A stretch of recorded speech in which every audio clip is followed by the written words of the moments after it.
Hello, hello, hello. Welcome in, welcome in. We are here with our second video on the DMW Sports channel. It is time to get back into the countdown, previewing every single team's offseason coming into this 2025-2026 NFL season. And today we are here to do with our 31st ranked team in the National Football League, the Cleveland Browns. This is a team that's obviously going through some issues, trying to rebuild its roster, going through a lot of turmoil as far as the quarterback situation is concerned. And we're going to dig all the way into it.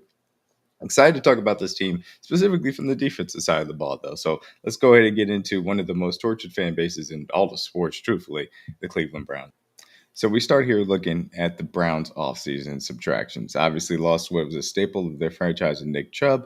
Unfortunately, suffered too many of those devastating knee injuries and now moves on to Houston Texans. Jameis Winston, of course, bringing the vibes to the locker room. Ends up moving on to the New York Giants. Elijah Moore, wide receiver that was a solid depth piece for them, but ultimately never really stood out as far as what their room could bring to the table. Jedrick Wills had an up and down start to his career in Cleveland. Obviously moves on from the offensive line room. Juan Thornhill never really regained his full Chiefs form here in Cleveland, and he also moves on. Dalvin Tomlinson, interior defensive lineman, depth is also gone, and then Jordan Hicks also retired from the linebacker room. And not pictured here, Jeremiah Owusu-Koramoah unfortunately did end up having a season-ending injury during training camp, and so he will also be departing from the linebacker room. And you'll see where they kind of try and supplement some of these depth pieces. I wouldn't say anything too devastating. Obviously, Nick Chubb being the big name as far as the subtractions, but as far as their additions, Malik Collins coming into that defensive line room to try and add some depth there. Cornelius Lucas adding to the offensive line alongside Tevin Jenkins, former Bears offensive lineman, trying to get some more offensive line depth along the trenches.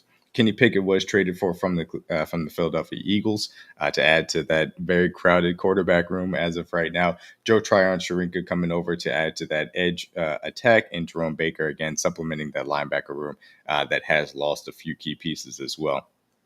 Adding a veteran presence there to what will be Ricky Carson-Stretchings, or somebody that I liked a lot that they drafted in the second round out of UCLA, my number one linebacker in the class, somebody that I think is going to come in and have an immediate impact for them. Obviously, also talking about that front seven, obviously they did execute the trade with the Jacksonville Jaguars to have an extra first-round pick in the Travis Hunter swap. They swapped back and got Mason Graham to add to that defensive line, which I think was a really good move for them to be able to get somebody that could be a running mate for Myles Garrett. And still add another first-round pick, which, in my opinion, they will need. And then also continue on, Quinshon Judkins still up in the air. He has been cleared of his legal issues as of right now. I thought that he was a top four running back in the class as far as that was concerned, somebody that really can lead a backfield. They haven't worked out the contract issues or whatever. We will see what happens. But if he's on the field, I think this is a really good pick for them. We're going to skip Gabriel for right now. Dylan Sampson, Harold Freeman Jr., two depth weapons that I think can add to some dynamicism in which this offense can attack. Harold Freeman Jr. wasn't my favorite tight end, but adding him to what Njoku brings to the table, I think he can be used effectively by Kevin Stefanski. Dylan Sampson is a nice change of pace back. I think that even though it may not come to fruition early, Judkins and Sampson can be a really nice 1-2 punch, especially as they continue to develop together. And of course, there is the two quarterbacks, Dylan Gabriel in the third round. Shedeur Sanders stops his fall in the fifth round. Again, we'll get into the quarterback aspect of it, but obviously this is a draft outside of the quarterback aspect that I actually really liked. Added to the front seven with Graham and Stretchinger, added some, dynamic talent, because I think the wide receiver room is in a solid enough place right now to be functional. Judkins, Sampson, Fannin, I think adds a nice dynamic to their running back and tight ends room that makes a lot of sense for what Kevin Stefanski wants to do ultimately. So we're going to get into the quarterback aspect of this. Of course, as it currently stands, Joe Flacco will be the starting quarterback for the Cleveland Browns to start out the year. Joe Flacco, of course, older guy that is the definition, I suppose, of a bit of a bridge quarterback. He's great for fantasy. He's going to throw the ball to these weapons. Jerry Jeudy obviously is going to get a lot of targets. David Njoku is going to get a lot of targets, similar to what Jameis Winston brought at the end of the fantasy season last year. I will say truthfully, I do believe that Shedeur Sanders is the best quarterback on this roster, and we've got a few clips that are going to run here of Shedeur's, preseason debut versus the Carolina Panthers, in which I thought that he made a lot of impressive throws. This is maybe chief among them in the back corner of the end zone, being able to have that play action aspect that Kevin Stefanski is going to love to continue to harp on, and he's going to make a tight window throw off this play action, be able to roll out to his left, set his feet, square his shoulders, and throw an absolute strike to the wide receiver back there. So I thought that this opening tape for Shedeur Sanders was good. You're going to see this deep dig here with some pressure in his face. He's going to hit. Not perfect. Definitely did miss a few throws. Showed off a little bit of his scrambling ability. Ultimately, he was somebody that I did feel was simply a better quarterback prospect than Dillon Gabriel. I don't have a lot of belief in Kenny Pickett from that standpoint. This is the guy that I think that if they have the opportunity or they feel like they want to go away from Joe Flacco at any point in the National Football League season upcoming, this is the guy that you get the majority of the snaps, because it's very important for me personally that you find out what you have in Shedeur Sanders. Now, obviously, Dillon Gabriel throws a monkey wrench into it from that standpoint. If they want to put Dillon Gabriel out there, that's fine. I am not somebody that personally believes in him. I think that Shedeur Sanders can, develop into a competent starter. Not going to say he can be a top 10, top 5 guy. I won't say that personally. That's not where I saw his ceiling at. But I think that some of the things that you see on tape here, pocket presence, be able to be accurate with the ball, not a plus arm, but a competent arm, and the ability to get out of the pocket and create some plays as well, because he is a solid enough athlete. Those are some of the things that I think Shedeur can bring to the table, and ultimately why I feel like he should have the lion's share of snaps ultimately for the Browns at the quarterback position whenever they decide to move on from Joe Flacco. Okay, now as we look at the full picture of this roster, it is going to feel harsh when I give this grade, but it is the honest one that I see. I think that this is an F graded offense. I think that you have too many question marks along the offensive line with some of these guys aging from that perspective. They ran out and signed, Jack Cochran's getting up there, Wyatt Teller's getting up there, Joe Patonio's getting up there. They were able to draft DeJuan Jones last year to try and help out as far as that was concerned. They obviously added Ethan Posick from Seattle as a free agent a few years ago. They went out, obviously drafted in, or I should say, signed in some offseason free agents to try and help out with that depth as far as Tevin Jenkins, Cornelius Lucas, of course, Jackson Barton. None of that necessarily moves me off of this being a really questionable offensive line, especially at their age. Any type of injuries, and they're in a really bad spot, in my personal opinion. And so that is a real concern for me. Looking outside of the offensive line, of course, the quarterback situation is one of the worst, if not, second to last as far as my personal rankings to the Saints that we just did in the National Football League. And that's with me liking Shedeur Sanders, but still, it's difficult. Joe Flacco isn't a starting quarterback at this stage of his career. Kenny Pickett is a backup barely, and I didn't think very highly of Dillon Gabriel as a day 3 prospect on my personal board. So it's difficult at that standpoint. Now, look, outside of that, there were some bright spots. Jerry Jeudy really came on to end last year. I think that he's developed as a wide receiver into not necessarily a true number 1, but somebody that can be a competent number 2, or I should say a good number 2.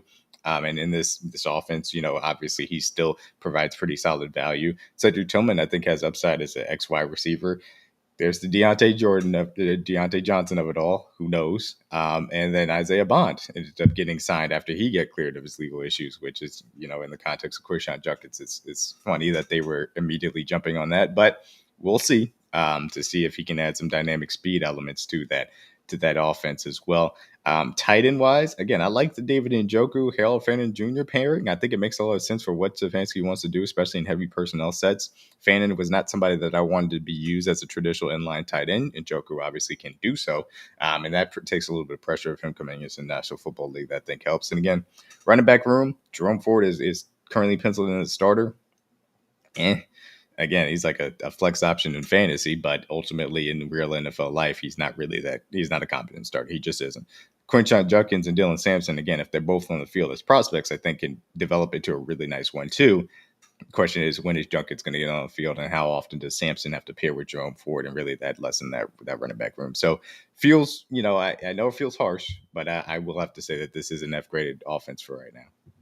Now, as we shift to the defensive side of the ball, this is the side that I'm actually very excited to actually watch. I think that this defense suffered a lot from the offensive incompetency last year, and obviously had a down year from that perspective. But the ways in which they've added to this defense, I think, is going to help them significantly on this side of the ball to be maybe not, obviously, or I should say maybe not, but not to the level where they were 2 years ago, where they were number one defense in the National Football League. But I think they can certainly be a top of a half, top 16, top 12 type of defense from that standpoint. And, I will say it starts, of course, with Myles Garrett, who I do believe is not only the best defensive player in the National Football League, but he is I shouldn't even say maybe, he's the best non-quarterback in the National Football League. Myles Garrett is awesome. He is a first ballot Hall of Famer, and he will stroll into that gold jacket one day. And obviously, he re-upped to stay with the Cleveland Browns. So I won't say that I feel sorry for him, that the fact that he has to stay here, but he is getting the Joe Thomas Award for a Cleveland Browns lifer that unfortunately is probably going to have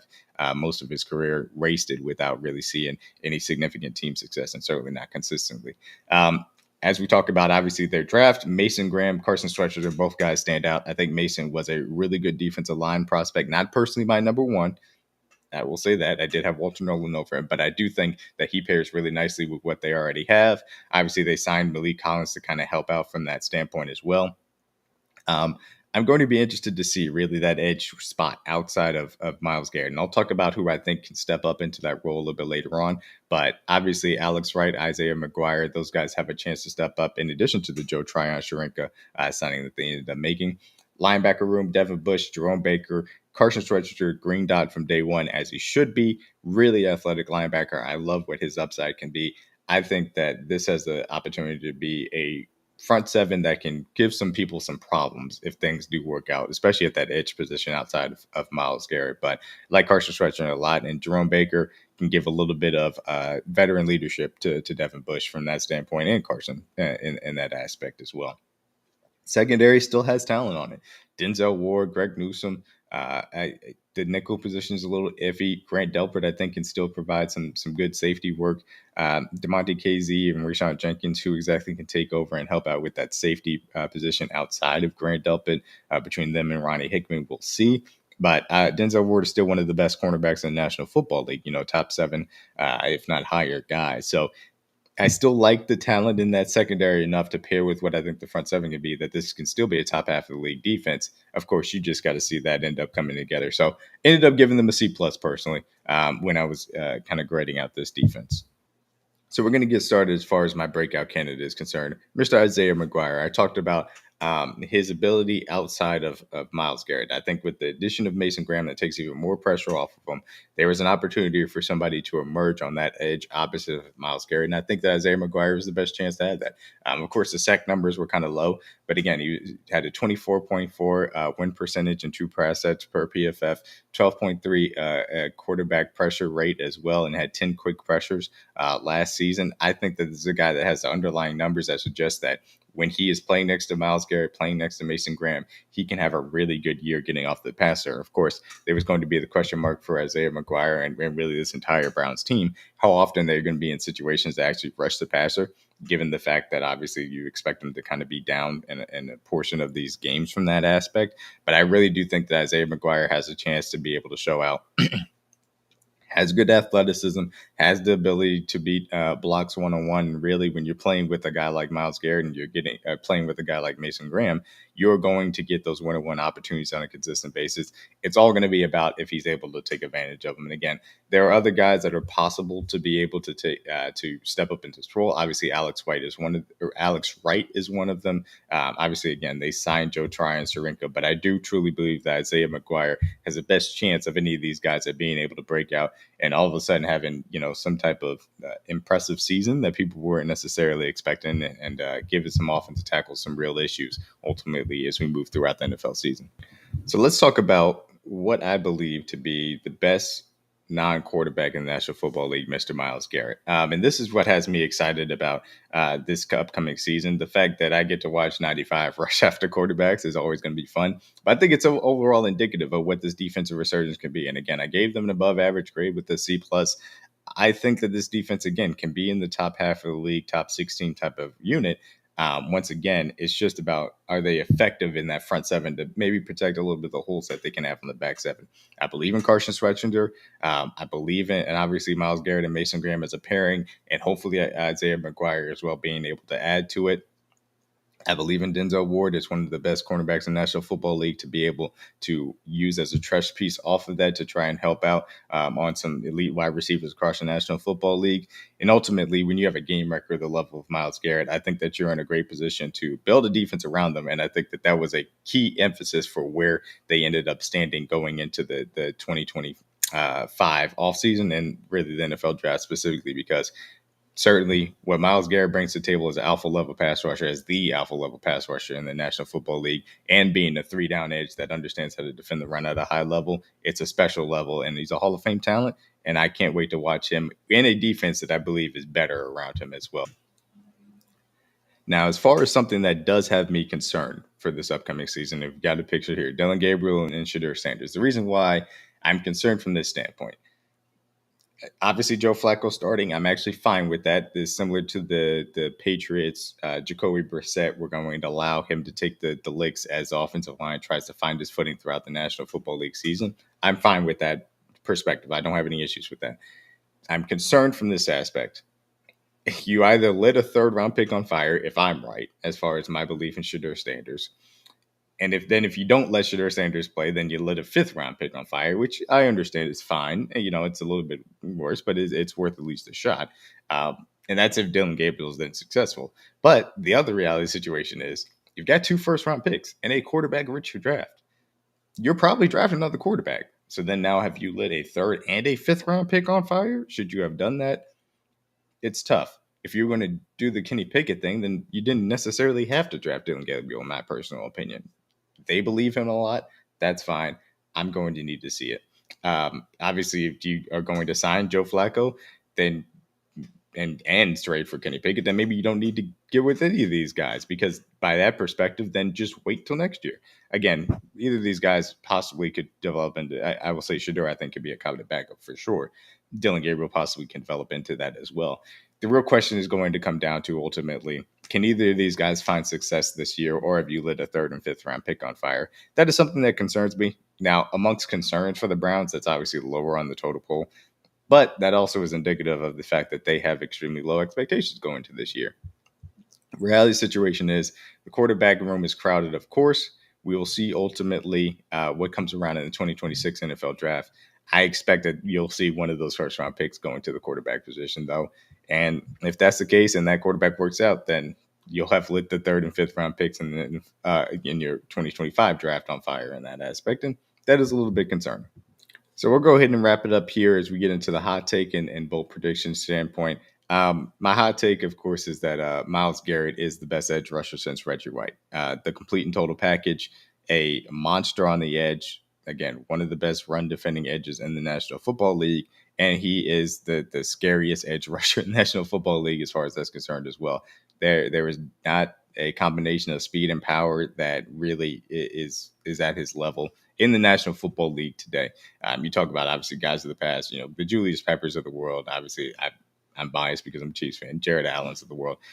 I do believe like he is better than those guys, though. I truly do feel that way. DeMarcus Ware. Obviously, Von Miller's a little bit different because he's more of that stand-up edge rusher from that standpoint, outside linebacker type. But it's just Myles Garrett is a complete package. If you were making an edge rusher in the lab, it would look like him, especially for the modern game. And I think that this is a level of edge rusher that we haven't seen since Reggie White, who, of course, in many people's respects, is the best edge rusher in National Football, or I should say, is the best hand in the dirt defensive end in National Football League history. I won't be disrespectful to Lawrence Taylor as well, but that is my hot take. Bold prediction wise, I'll say that Isaiah McGuire ends up having A+ sacks. Of course, he is my breakout candidate. I think that him rushing outside of Myles Garrett and Mason Graham, I think will make a lot of sense and will take what is an underlying numbers aspect and really translate into the sack aspect as well. As far as the record prediction is concerned, it's 3-14. I don't see a lot of wins on the schedule for the Cleveland Browns. Again, I think this offense is going to struggle both in the trenches and at the quarterback position, even though I like some of the skill position things that they've done. Quinton Junkins is going to be a question mark for that. I think the defense can be top half of the league, but ultimately the offense is going to sink this team to being at one of the worst teams in the National Football League, which, to be fair, is going to be a positive for where they want to go in the future, though, because they need to draft their quarterback of the future. And given the fact they invested third and fifth rounds into Dillion, Gabriel, and Shedeur, respectively, doesn't seem like they're all that confident as far as that guy being on the roster. That's how I feel about it. Cleveland Browns season preview. Again, going to be fun to watch one of the best players in the National Football League in Myles Garrett. And we'll see what ends up happening. But thank you guys. Once again, be sure to like and subscribe on the video. Like the video, subscribe on the channel. Do please check out all my social media platforms: Sports DMW on Instagram, DMW Sports on Twitter, on TikTok, and of course on here on YouTube. Obviously, you guys can come on by and see some of the shorts of things that I've got coming out. We are going to be getting to the other 30 teams in the National Football League before opening day. I'm looking forward to it. I hope you guys enjoy. Have a great rest of your day.